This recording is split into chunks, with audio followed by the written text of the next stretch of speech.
విద్యార్థి కథ. దేవగిరి రాజ్యానికి మహేంద్రవర్మ మహారాజు.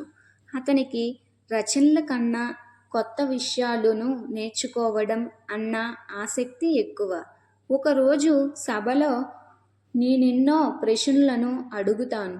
నేను సంతృప్తి పడే జవాబును చెప్పిన వారికి విలువైన బహుమతిని ఇచ్చి సత్కరిస్తారు అన్నాడు. రాజు అడగండి మహారాజా అన్నారు. అక్కడున్నవారు మనిషి జీవితాన్ని నిజంగా ఉన్నత స్థితికి చేర్చేది ఏమిటి అని రాజు ప్రశ్నించాడు. సంపద, ధైర్యమా, లేకపోతే అధికారమా అని అడిగాడు. అప్పుడు ఒక పండితుడు ధనమే జీవితానికి మూలాధారం, అది లేకపోతే మనమేం చేయలేమన్నాడు.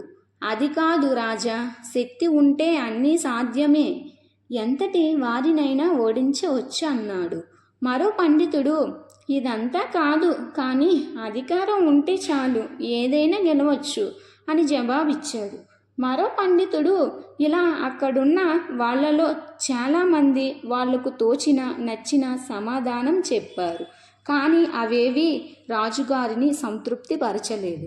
అప్పుడే ఒక వృద్ధాప్యంలో ఉన్న పండితుడు, మహారాజా, మనిషి జీవితాన్ని సార్థకం చేసేది విషయం, వినయం, నిత్య విద్యార్థిగా ఉండే లక్షణం. నిన్న విషయం ఈరోజు పాతబడిపోతుంది, రేపు మరో కొత్త విషయంలో వెలుగులోకి వస్తుంది. మార్పు ఒకటే శాశ్వతం కాబట్టి ఎప్పుడూ నేర్చుకుంటూనే ఉండాలి. నాకు అన్నీ తెలుసు, ఇక తెలుసుకోవలసింది ఏమీ లేదు అనుకునే వారు ఎప్పటికీ జీవితంలో ఎదగలేరు. నిత్యం కొత్త విషయాలను నేర్చుకునే వాళ్ళే ఉన్నత స్థానాలను చేరుకుంటారు అని వివరించారు.